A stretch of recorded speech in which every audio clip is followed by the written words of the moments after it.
In a podcast land where thoughts collide, Brian and Craig will be your guide. No topic too small, no tale too tall.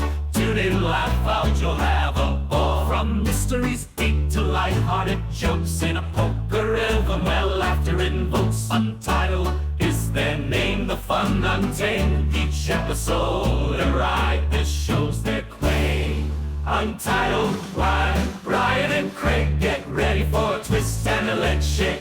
In a quirky world where anything goes, join the ride as the madness flows.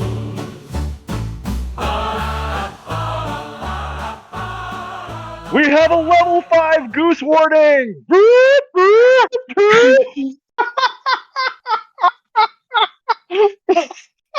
was not expecting that. I think the best part was the. Oh, thank you. I like to make Oh. teletype sounds for the news and apparently alarm sounds for the level 5 goose warnings. It is how Yes. it is how I operate in the world. Unlike that guy from the Police Academy movies, just make all my own Oh, sound effects. yeah.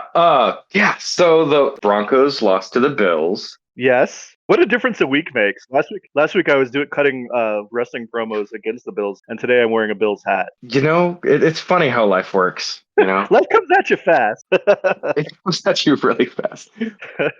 There's legendary tailgaters tomorrow for the Ravens game, like Yes. Pinto Ron. What does a Pinto Ron do? Pinto Ron is this guy he looks like Santa Claus. He's got a giant like white beard, right? And he has a van that he drives from Rochester to Orchard Park to Highmark Stadium, right? Mhm. He has like a bunch of like grills on the back of his car, and but he has like wheelbarrows and garden rakes, and he uses those things to like cook food and stuff. Like he's a legend. Oh, The tailgaters are the Bills have like legendary tailgaters.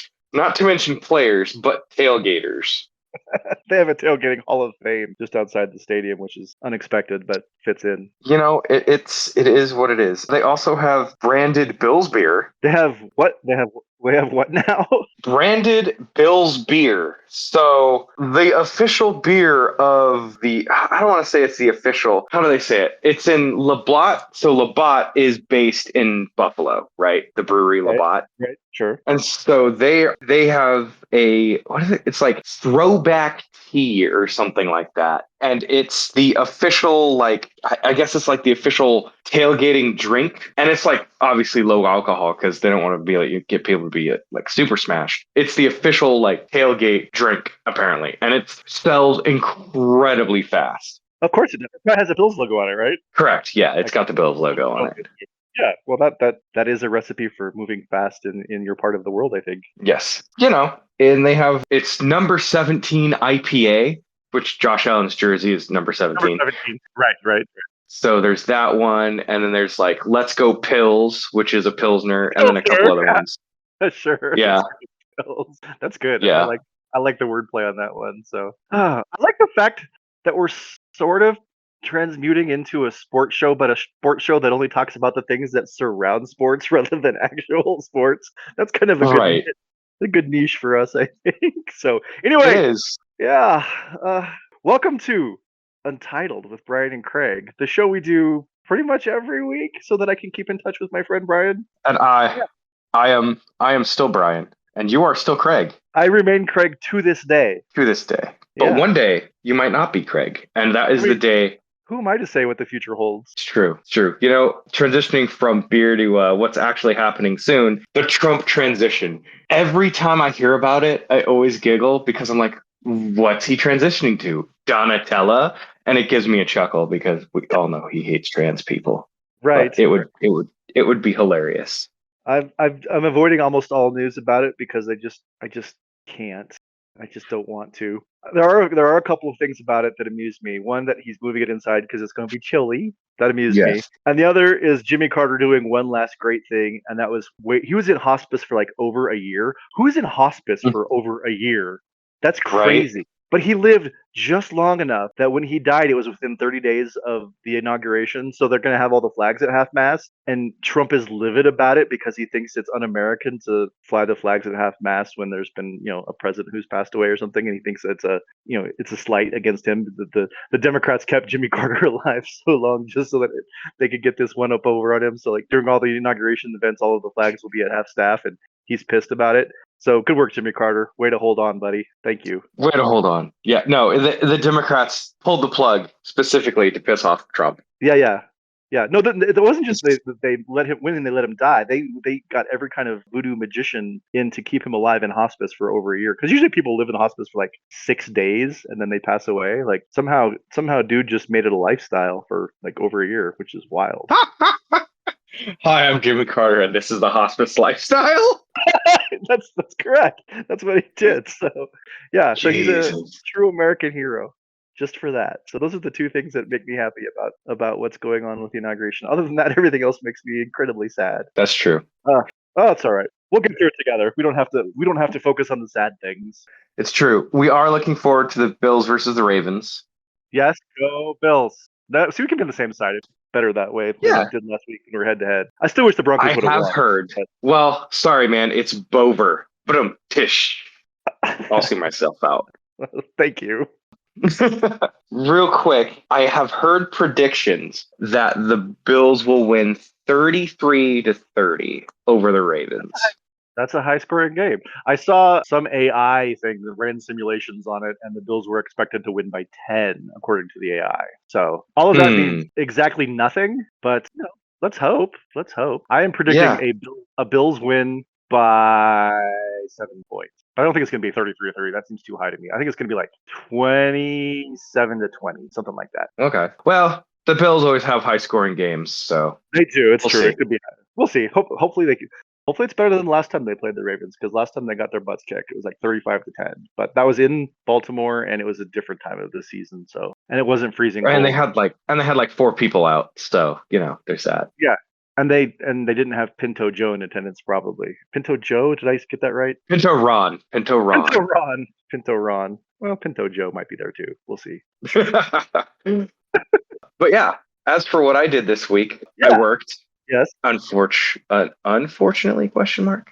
No, fortunately. You have a job. Good thing. Yes, I did go to another breakfast place here in Buffalo, specifically Niagara Falls. It was called Market Side Cafe and Grill. They have a breakfast item there called the Sal Magley, who apparently was a baseball player from Niagara Falls, and he'd come in there all the time and ask to have his eggs scrambled in home fries with some seasoning. And let me tell you, it's very good. That sounds good. My only thing is I was really, really hoping that Sal Magley was a legendary Bills tailgater from the 1970s.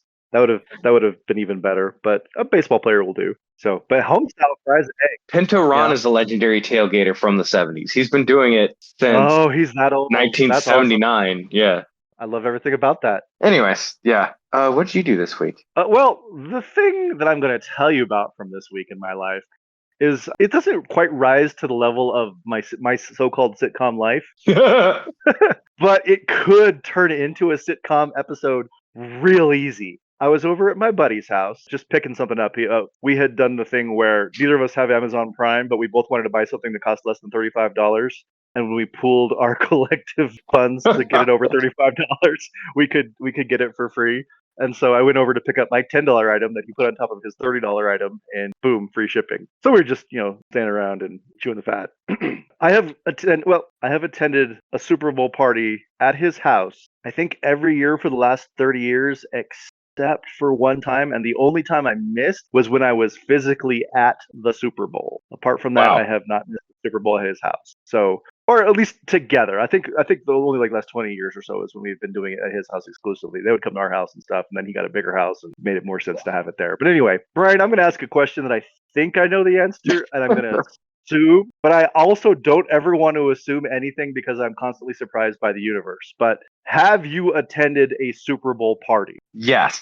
Okay, that was the answer I was expecting.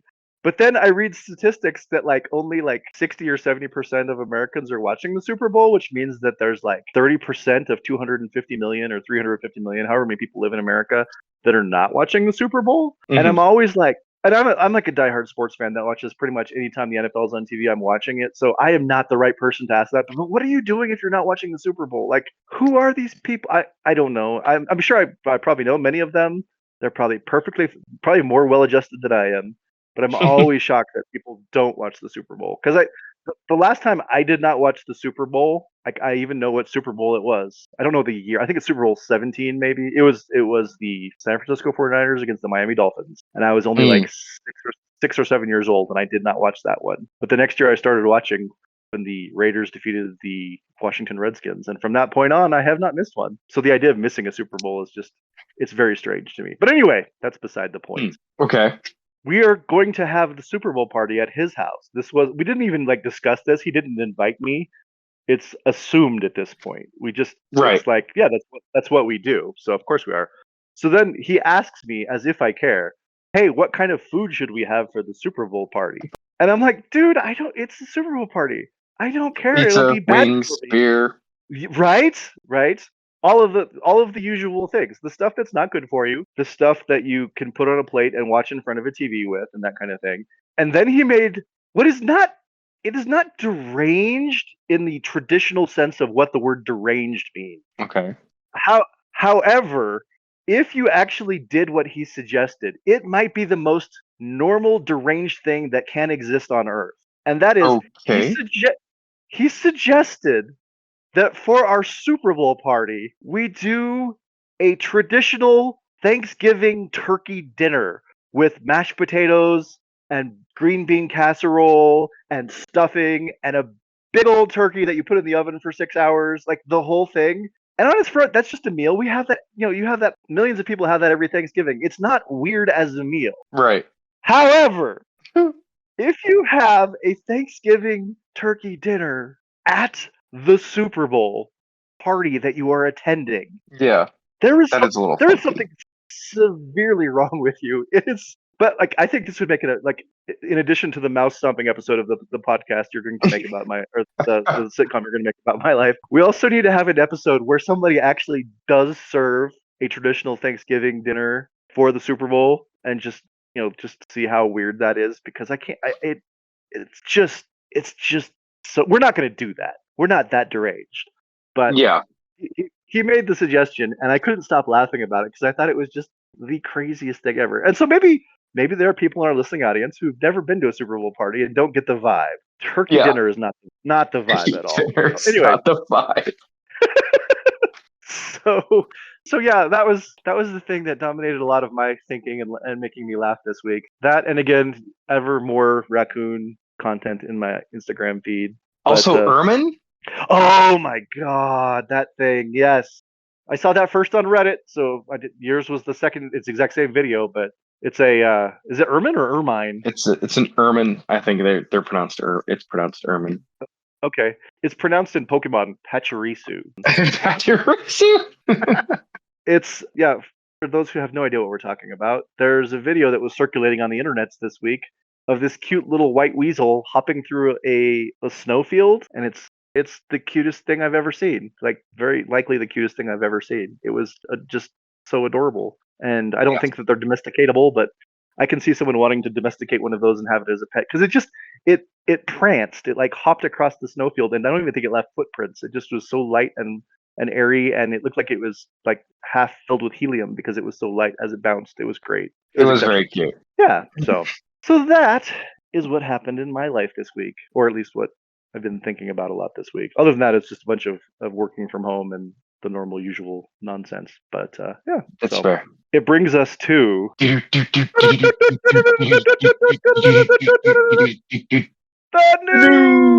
news. Okay, before we get to our real news story, this might be something I have to start bringing in. Weird world records that were broken this week. I have two of them. Okay. The first one is the world record for the longest table tennis rally was broken this week. I'm not talking about just playing table tennis. I'm talking about a rally where they hit the ball back and forth and it never stopped. Like Oh, A geez. single Okay. a single point. How long do you think the record is for being able to go back? I'm gonna say the previous record was probably like 4 hours. I don't know what the previous record was. Does this story tell me what the previous record was? I should have looked that up. I don't see it, but these two Swedish dudes. Let's see if I can find their names. Emil Olsson and Fredrik Nielsen. They they have their own little name. They're called the Spin Duo. Okay. They have set a new record for the longest table tennis rally. They played for 13 hours, 37 minutes, and 6 seconds without the ball stopping. That is insane. The That is amount, nuts. the amount of like, first of all, how sore would you be the next day? My Oh, God, just very. like, oh, it'd be awful. It'd be so bad. And just how do you keep the concentration? Like, apparently they were eating meals as they did this. They would like have food and stuff, and I don't. You have So they're like smack, and then they're like, hold on, let me get a bite of this sub real quick. I don't know what I can't imagine a submarine sandwich was part of the ritual, but they're eating something to keep up their energy, and yeah, the things that people think to set records on is amazing to me. So that's not like a real full story, but like it's just 13 hours of hitting the same ball back and forth. That's That madness is to me. So anyway, that is madness. that happened. That happened, and you had to be so tired at the end of that. I can't even imagine. So yeah, that's one thing. And the other one, not nearly as much, not nearly as impressive, but also it would be really fun to see. And that was the record for most people gathered together in dinosaur costumes was broken this week. Okay, that's pretty cute. It's pretty good, right? Yeah. And it's way lower than I would have expected it to be. But they broke the Guinness World Record by gathering at the Cox Science Center in the city of West Palm Beach, Florida. It only took 468 people in dinosaur costumes to set the world record. Hmm. And that seems like that would be really easy to break, but maybe not. Yeah, that also seems a little low. Rookie Ah, numbers. I know. The previous record was only 252 people, so they really smashed the previous record. But like, how hard is it to get that many people in dinosaur costumes? I don't. I've never tried to do it. They've set the record, so good for them. And also, that'd be really fun to be around when there's that many people dressed up like dinosaurs. It would be something to see it. I would have loved it. So anyway, we'll just keep Yes. an eye whenever I see a weird record that I like being broken, because that's the best thing about the world records. Not that someone set them, but someone thought to create a new world record by doing something dumb, and I like the dumb things. Yes. So, but the real news story I think is really really fun, and it happened in Michigan. Oh boy. Yeah, Michigan is a place that I don't think is a lot is a real it's not a real place. I've never been there. I've never been there, so I would agree with you. Other than the fact that I think the Detroit Lions are real, and Debatable. I think they're all playing against AI, but continue. it's a conspiracy, man. The Detroit Lions do not exist. They don't exist. They're putting fluoride in the water, and that's what's causing hallucinate the Detroit Lions. I guess. Sure, why not? Anyhow, how exactly is the best way to start the story? It centers around a family's white elephant gift exchange. Okay. And I want to introduce you to a few characters. Our main character, her name is Emily Hickox, age 25. And she just showed up. I don't even know what her gift was. She just showed up to the White Elephant Exchange, probably not with a ton of hopes and dreams about it. Just, the family's getting together. We're doing this dumb thing. I'll take Yeah. part. That sounds I'm a right. good family. Yeah, yeah. I mean, that's generally how most people approach a White Elephant gift exchange, I think. Yeah, just like So, yeah, yeah. okay. Yeah. So she's our main character. My favorite character in this story, I don't have her name. It's Emily's father. And Emily's father is one of those people that shows up to the White Elephant gift exchange and Okay. has a gift that they're going to put out, but really they want to come home with that gift. Like they're bringing the things that they want, and if they can work it right, they're going to try to get their own gift. You know these people. You've done the White Elephant gift Yeah. exchange hmm that want to have the gift that they're bringing. So that is his energy coming into this White Elephant gift exchange. I don't know how many people participated. I only know of 3 of the characters in it. The final character is Emily's cousin. And Emily's cousin came to the party with a $5 Detroit Lions themed, so we don't know if it's real. But we don't know if it's real, but how fortuitous that it is the Detroit Lions. No, wait, you spun this because there's fluoride in your water, isn't there? Oh, there probably is. Jeez. I'm even susceptible to it, and I know about the conspiracy. My God. He has a $5 Detroit Lions scratch off lottery ticket, and Okay. that's what he brings to the party. So you can kind of see where this is going, maybe. But Yeah. so they do their gift exchange. Everybody ends up with whatever they end up with and stuff. And at the end, Emily's father ends up with the $5 scratch off ticket, and Emily ends up with her father's gift, which is a tactical flashlight. Now, Okay. Emily Emily's dad really wants the tactical flashlight. So they work out a deal at the end. They're like, all right, Hmm. whatever you get, I promise dad you can have, because they've done all of their steals and exchanges and stuff. And, if I end up Right. with this flashlight, I'll trade whatever you get and we can just exchange and, that'll be fine. So, Hmm. so Emily's dad is stoked because he's going to get his flashlight. I have no idea how much he spent on his tactical flashlight, probably in the $5 to $10 range, that kind of thing. Right. So he gets it. So the exchange ends. Emily has the flashlight. Her dad has the $5 scratch off Detroit Lions ticket. Okay. So they exchange.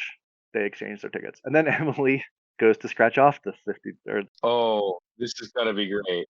Emily wins $500,000 on the $5 Oh, Detroit Lions scratch off tickets. oh. So wait, was it real $500,000 or was it fake? It was Michigan $500,000, so it might not be real. It But might yeah, not be real.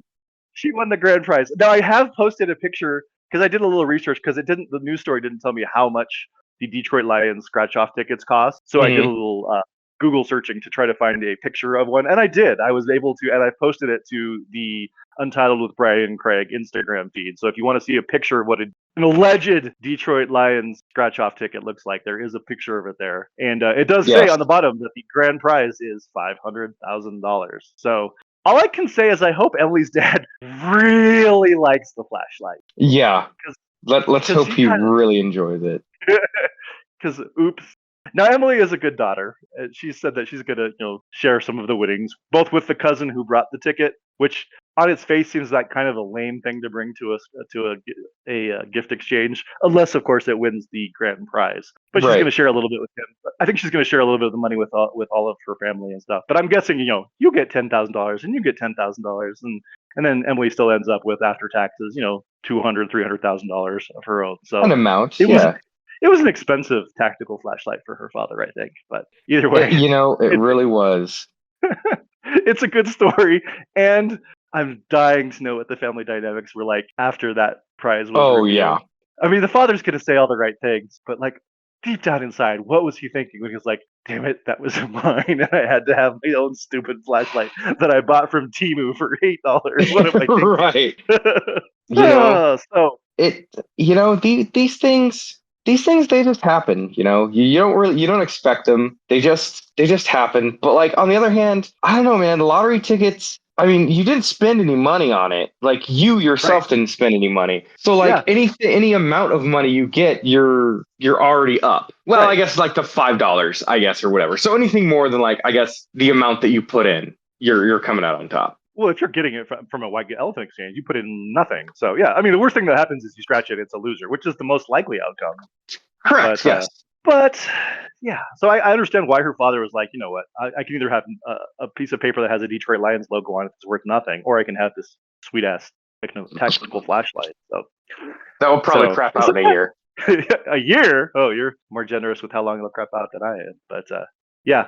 Anyway, so I'm Craig, and that is the news. Oh man. So I figured I'd stick with the anime theme this month. Okay, it has been anime month. January is anime month.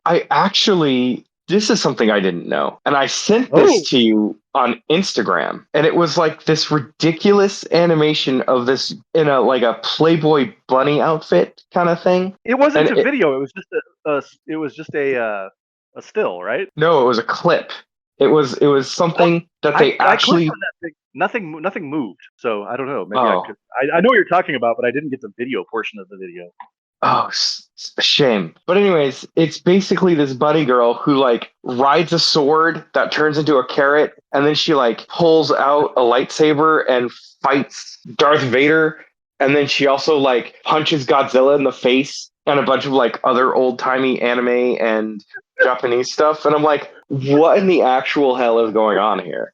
And I'm like, She rides a sword that turns into a carrot. yes.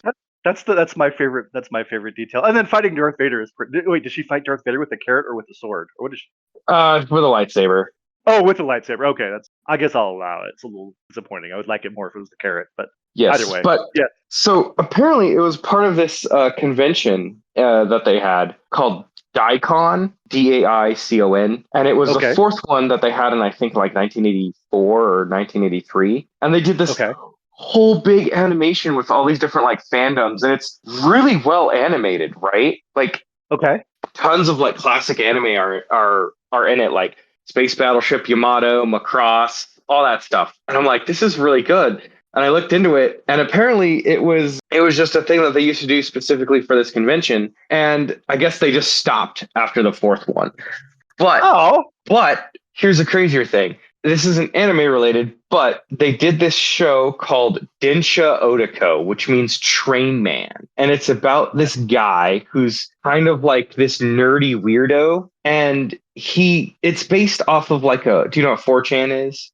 Yes. Okay, so I it's do. based off of like a 4chan story about this guy who would post, and he was this nerdy dude, and he's like, "Holy crap! I met this beautiful woman on the train, and she was being harassed, and I stood up for her. I stood up for her because that's you don't let people harass women, right? Sure. And Sure. so he did a good thing, but like all the spaghetti falls out of his pocket, and he's like, I don't know, like he feels like super awkward about it, but does it because it's the right thing to do and all that. And they basically he gets his ass kicked, obviously, by the punk that's harassing this woman. Obviously, the guy stops harassing her, and they swap, I guess, their addresses, and she sends him like this. Oh, what is it called? It's like a plate set or something from like Hermes Like or something. like wait, a plate set like the commemorative plates that like women in Oklahoma collect of like all of the states of the union or No, all of no, their.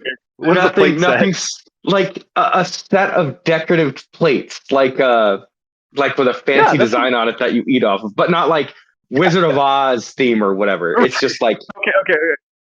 Just like nice china or something kind of. yeah. Nice China. I couldn't think Okay. of the word. Okay. And There you so, go. anyways, in the show, it's like loosely based off of this real life thing. It's this whole thing where she like starts a relationship with this loser kid who has a figure of that girl that I told you about in the bunny suit in Okay. Daicon, and they took that animation as a reference point. And I haven't looked this up, but I suspect it might have been like the same, like someone on the same staff did it, where she is actually like beating people up with a giant carrot and like riding around on a carrot that's like it's really cool. Like the animation's really cool, but she has a figure of this girl from that animation, and this Okay. show came out like 30 years after that animation came out, which So somebody just saw it and then made a reference of it and started doing their own things with it, like just kind of. That's fun. I like that. yeah, that was fun. But anyways, it was a cool little animation thing. And that wasn't to break your brain. Oh god, what did I talk about last week? I've forgotten. You were telling me different types of anime, like I don't remember the names now, like the man type and the woman. Or was that 2 weeks ago? I don't know. Yeah, I think that was two Anime weeks all ago. together in my brain. Yeah, I don't remember. I'm sorry. All I can remember from last week is Broncos and Bills. That's the one thing that's constant in my head about last week. That's fair. That's fair. But there was one thing I wanted to get into. Oh no, I talked about video distribution rights, I believe. Oh, that's right. That's right. Yes, you did. Yeah, I did talk about video distribution rights. VHS tapes were prominently involved. Yes, that's correct. Yes, correct. Yes, VHS. Oh man, VHS tapes. I remember them fondly. I remember my mom bought me a VHS tape of My Neighbor Totoro when it first came to America in like 1992, and it came with a little plush toy. I love that thing, man. I don't know where it went. But anyways, I was gonna tell you about specific genres and the subversions. So they have, I already told you about the magical girl genres, and I believe I mentioned them in passing. So they do have some that are like subversions of that, and one of them is called Madoka Magica, which is a very good show, but it's about these magical girls and like time travel and stuff, and how Okay. it's known because it starts out all cutesy, and then it gets horribly violent and philosophical on episode 3. Oh, okay. So Like, it just does a hard left turn. Okay. Yeah, it does a hard left turn, but it basically is like it's basically breaks down the whole genre of like what it's like to be a magical girl, and it's pretty good. There's another show that I can't remember the name of off the top of my head, and I looked for it, but it's about these magical girls who are like, I'm gonna save the world, and they're like, great. But your transformation, you'll transform into the most ideal body type to fight evil. And wouldn't you know it, it's Yeah, giant muscular men in sailor of suits, course. in like little Of course. Sailor Moon suits. Oh, And they're like so confused. They're like, what? It's like this is the optimal form to fight evil. Which is pretty funny. And it's these two giant, like super jacked dudes in like way too tight like skirts hmm and like Sailor Moon outfits, and they're just beating the shit out of monsters. It's hilarious. that is pretty funny. There's another one called Is This a Zombie? And it's basically this guy who gets turned into a zombie, but is like, well, we also need to have a magical you're also granted these magical girl powers. And he's like, say what now? And so he transforms into a magical girl, so he like wears all this like all like the cutesy dresses, and he gets a cutesy chainsaw to match. And so he fights evil with a chainsaw. He's a cutesy girl zombie with a cutesy girl. Chainsaw. Jeez. I can imagine you picturing this, and it brings me great joy. It's so dumb. I love it. Oh god. It's Oh, amazing. I'm I glad he highly gets a recommend. subversion though, because to me it just sounds like that's what anime is. Yeah, Oh, that is subversion one. There's yeah. a few other ones. Oh, that's great. I There's love the cutesy chainsaw makes me happy. and I mean it really is. It has like a bow on it for like the hand guard. Like I'm not kidding. It's very cutesy. As far as you can make a chainsaw cute, I suppose. Sure, Which sure. I don't know. What do you Well, think about a cute chainsaw? I'm in favor of it. Honestly, I think that sounds great, and I think we need to have more of that in pop culture, just as a general rule, as a cutesy chainsaw for a cutesy zombie. Because why not? Honestly, if we're gonna be doing it, let's do it the whole way. So my Yeah. favorite thing of the anime things that you've just brought up, my favorite is the fact that basically that 1984 like mishmash of all of the pop culture things being put together into a thing for a conference kind of basically sounds like when we put together a movie plot at the end of any of our shows. Like they just Yes. kind of like took different pieces from things and tried to make it make sense. It doesn't entirely make sense, but it's kind of fun. Like it's like we're carrying on the proud tradition of whatever that conference was. So Oh, I'm here for Daicon it. 4. Daicon 4. Oh, we should have named our show Daicon 5. We messed up. Oh man, we did mess up. You know, I'm going I to mean, I title had this no episode Daicon 5. idea. That's excellent. Yes, you really should. And those who know will be like, what?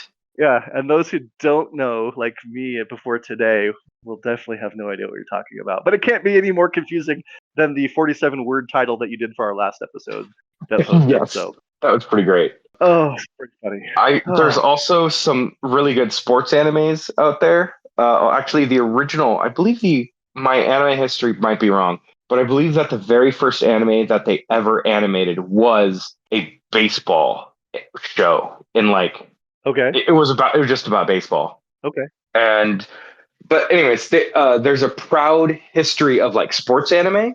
and they do so like some of the big ones are like Free, that's swimming, Ace of Tennis, which is oddly about tennis. Like it Yeah, like what you get is didn't see that coming. Yeah. there was one there was a basketball one in the 90s that was really good that I'm forgetting. And then there's an American football one which I've actually watched called Ice Ooh. Shield 21. And wouldn't you know it, I, that's how I learned about the sport. oh no. That is not the optimal way to learn about football, my friend. Oh, but I'm glad. Yay! Whatever entry you find into it, that's good. Yeah. That's all right. But That's Ice Shield 21 that's is really good because it's about this kid who's like, we don't want people to know who our ace is. And his whole thing is he's a tight end. Wait, yeah, he's offense. Yeah, he's a tight end. okay. And like he's really fast. And his whole shtick is he can see like a path through the players, right? Or like a path to the end zone. And he's very fast. So he And just has this vision. If I turn left here and then make a quick spin and all this, I won't get touched. exactly, yeah. But he comes up, but since it's anime, it's like super heightened. And they're Yeah, of like, course. oh, if we go up against like the Staya Knights or whatever it is, there's this guy that's got this really long reach. Like he's like this tall kid, and he's got this reach, and and it's called like the spear or something like that. And so whenever he like sticks his hand out, and it's like the animation's super great, but he like sticks his arm out to like steal the ball. You basically see like his whole arm turns into like a spear, as like that's what people see. And Oh, geez. it is like 10 out of 10 ridiculous. And that's not even the most ridiculous thing. The captain of the football team is like some absolute rat bastard, and his name is literally Devil, and he looks like Satan.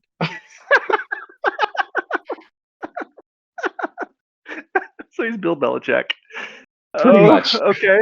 No, but he looks like Dante Alighieri's The Devil, and it's just really funny, and it's a good show, and I think it's like 1,000 episodes, or it's close to 1,000. No, it's not 1,000 episodes. I think it's like I think it's that seems like a lot to me, honestly. But okay. well, the longest running anime is One Piece, and I think there's like 1,200 plus episodes or something like that. Yeah, that's maniacal. That's crazy. So, but anyway, it's been going since 1999. So I have to ask you, Brian, this is how you were introduced to American football, when you actually saw a game and nobody's arms were turning into spears, and no one save Saquon Barkley is able to actually see a path to the end zone by just jumping and having the vision. Was it a little disappointing to you that I cried. I was like, this is so boring. Yeah. Like, oh my god, where's the secret people? Where's like all these wild, crazy things? Like, where's the devil coach? Come on, man. Well, actually, where's the devil coach? Where is everybody who isn't, absolutely nuts? Like, come on, guys. Oh my, that's amusing to me. I enjoy it. So, okay. Yeah, there you go. Well, there are.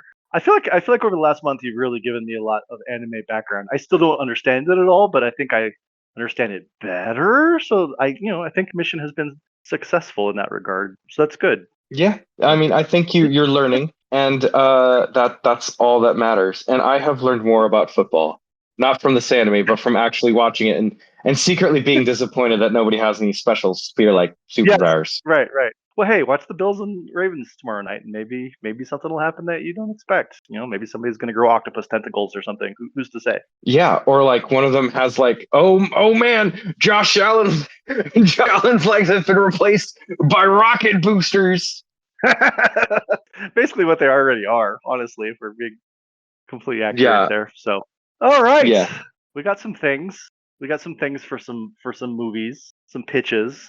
I think you went first last week, so I'll take the lead on this one, I think. Okay. So we're gonna start. It's Christmas morning, and the family has gathered.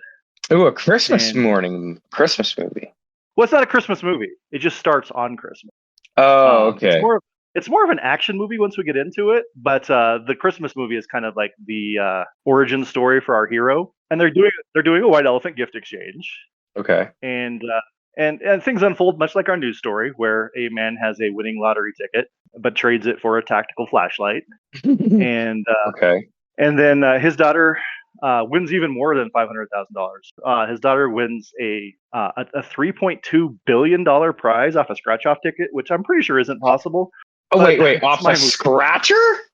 Yeah, that's correct. A $5 scratcher, $3.2 billion. The math doesn't add. Mega scratchers? If your anime can have football players with devil coaches and spear arms, I can have a $3.2 billion scratch off ticket. Okay? Sir, this I cannot suspend my disbelief on this. That is not I'll allow certain things. You can be hit by a truck and turned into like some kind of demon child, and that's fine. That's fine. But a $3.2 billion scratcher is a bridge too far. I like that. So that is a bridge too far. Yeah, that's right. My movie, my rules. So it doesn't even make sense. a $3.2 billion prize makes no sense. The guy's like, how did I give up being a billionaire for this this tactical flashlight? But it doesn't matter because it turns out that the tactical flashlight has superpowers. What? He doesn't Okay. realize he doesn't realize this at the time. He just thinks it's a regular tactical flashlight that he got off of Temu. But slowly, as he uses it, he begins to realize that it can do things that he didn't expect. And Oh, this is his gonna be great. daughter, he tells his daughter about this and like, I can't believe all of these things it can do. It's crazy. And his daughter, because she's a billionaire now, starts funding his his superpower research into what his tactical flashlight can do. And it's kind of like Batman, where there's the Batcave and all of the technology and stuff. Ooh. Like she hires him an Alfred so that he can have someone to not only cook his meals and take care of his bat suit. Although I'm not sure what his superhero powers are exactly, but he does have the tactical flashlight, so he's Flashlight Man, I suppose. But, Okay. I don't know. I'm making this up as we go. What do you want? So Flashlight Man is now, he's got seed money for his secret lair. Please tell me it's the Light Cave. Oh, it has to be the Light Cave. Yeah. Well, I mean, it can't be the Bat Cave. That would make no sense. But the Light Cave is great. Yeah. So Great. he goes to the Light Cave. He sees a distress signal that's put up. They put up instead of the bat signal, it's just the light signal, I guess, where there's a flashlight in the air. I don't know. But he sees they need help, and he summoned to a subway car where a girl is getting picked on by Darth Vader. And so he pulls out his tactical flashlight, and it can be used like a sword because the light is so intense that it's almost like a lightsaber, really. Excellent. So Excellent. he tells Darth Vader to leave this girl alone. The girl, smiles like my hero, that kind of thing. It's a little, white male savior complex thing. We'll have to work with that. But yeah, he comes in and he saves her, and he duels Darth Vader, and Darth Vader loses and ends up running off because Darth Vader never seems to get killed by a lightsaber. Correct. It's not really his way. Yeah, right. But he does escape. Darth Vader does. But he chased the girl is no longer being pestered by Darth Vader on the train, so that's a good thing. It turns out that the girl has this sword that can also turn into a carrot. And oddly enough, the carrot is the more powerful weapon than the sword. The sword is like the Clark Kent, and the carrot is the Superman. So Okay. Flashlight Man and Carrot Girl then go on a series of adventures. We have to come up with a really good villain for them because I don't know what Right. Flashlight Man, the Shadow Man-esque, but we're not going to go with the Shadow Man. Yeah, exactly. So we've got to come up with some kind of dark character like that to be the nemesis for Flashlight Man and Carrot Girl. But they go trying to subvert whoever our Shadow Man-esque character is, and they just have Superman adventure. So I guess I've come up with a superhero movie, and the origin story is a White Elephant gift exchange. And if you're not comfortable with a $3.2 billion scratch ticket, that's on you. I mean, we can file this under a subversion trope. That's fine. There you go. Very good. So that's my movie pitch. I think Marvel is already in pre-production on it, but we'll see. Well, you're about to get sued, so just be careful. Right? Yeah. Everything was going fine until I used the Flashlight Man moniker, and that IP has already been taken. Yeah, exactly. So. Oh my God. Okay. So I got a lot of stuff in that one. You really did. So I'm gonna start my movie is going to be so I don't know if you know who David Lynch is, but David Lynch passed away. Yes, this week. Yes, he passed away this week. Are you going to make a surreal movie like a Hollywood? What's that movie that's just bizarre beyond all get out? Mulholland Drive. That's the one I'm thinking of. Yes, just super surreal. That's great. I don't want to yuck anybody's yums. I hate David Lynch movies. So anyway, sorry. There's that. I love David Lynch movies. I love them so much. Nothing about that surprises me, but no, not my thing. So anyway, go ahead. So anyways, I'm going to do like a Lynchian style movie, right? This guy, right? He's getting ready. We'll say this girl. This girl is getting ready to she's getting in her dinosaur outfit and she's running over to be a part of the Guinness Book of World Records, right? And so they run over. Yeah. She becomes part of this world record. And after the magical number 426 people, it opens up a portal to another dimension.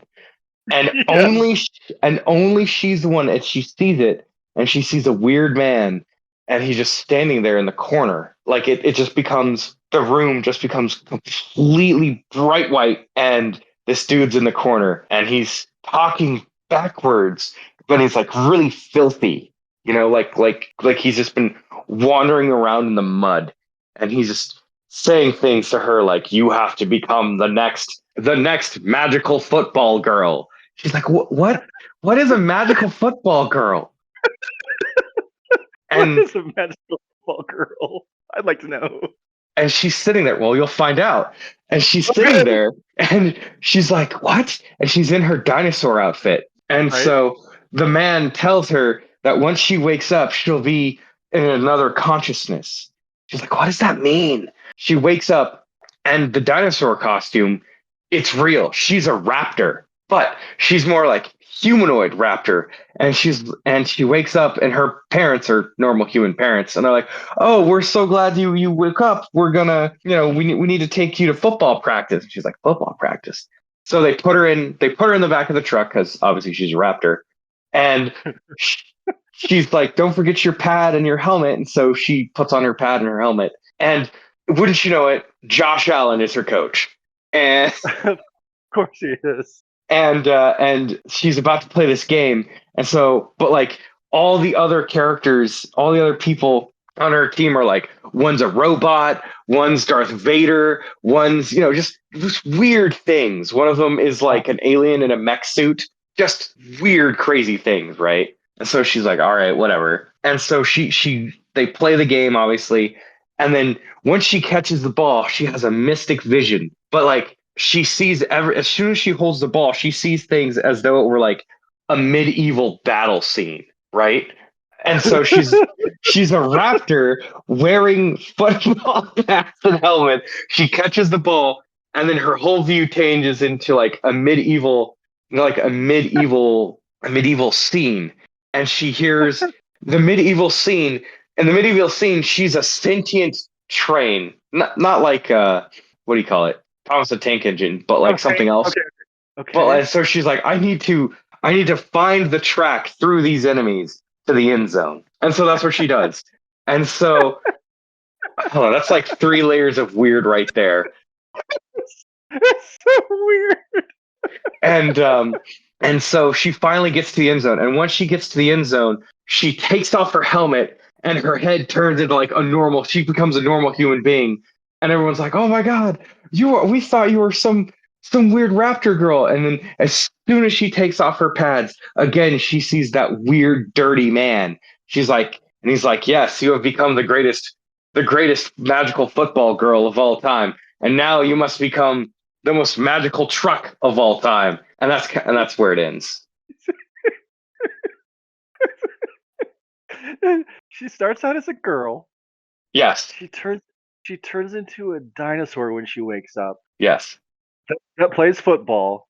yes, And then when her teammates full of mech warriors and assorted oddness throw her the football, she turns into a train in a medieval yes, battle. yes. And then when she finds the track to the end zone, she scores a touchdown, then takes off her helmet and transitions back into a regular girl. And then the dirty man in the bright room says that she must become a magical train girl. Magical truck girl. Truck girl. Oh, I'm sorry. I really mangled that at the end there. Yeah, don't worry. There's a lot to digest. I think I did pretty good, honestly. You did. Wow. I think you've been watching too much anime, Brian. I think there's just no question about it. Like that was all over the place, but in a very delightful way. I didn't Well, know where the next turn was going to come from, and you just kept twisting it. So the best yeah, part is she must become a magical truck girl, but the magical truck girl, she's actually she's a gangster in 1920s America, but she's a truck, like a sentient like truck, like anthropomorphic truck. Not oh, a, you're not not done. not like cars. But yeah, no, that's kind of what it is. And eventually she goes through these transformations, and then she becomes the magical girl of all time, but there's still Uh this dirty old man. And once huh. she Dirty man. becomes Yeah, and once she finally sees the dirty man, she's like, "You're the one I have to defeat." And so she does her magical girl transformation, but like she has a tail of a raptor and like the head of a Gundam, the left arm of like her truck form, and just looks like an absolute abomination. And So she finally has beats to beat Dirty Man. and she beats the dirty man. And so the dirty man is like, "Yes, thank you. I have longed to die." And wouldn't you know it, the dirty man is actually her mother. Of course, I did. Who didn't see that coming? Who didn't see that coming? But Yes. can we use the Dirty Man as Flashlight Man's nemesis? Yes, the dirty man will be, he can be, he'll just be dirty man. Dirty Man. Yeah, this is a great villain, Dirty Man.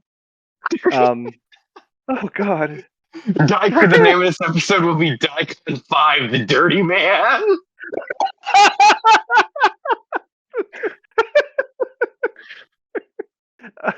If anyone is still listening, if they made it through all of that, congratulations. Well done.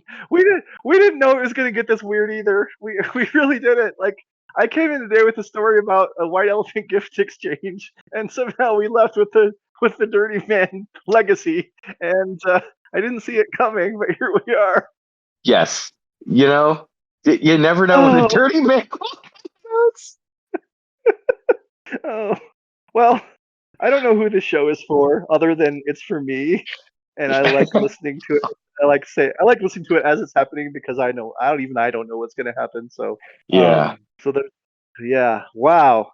Okay, that was a successful episode in my head. I don't know if it's good. It was good for me. Hey, well, you know what else is good? Reading the back of a Q-tip box. Yeah, man. If you got a Q-tip box, flip that baby over. Read the back, because you should always read the back of the Q-tip box. Always.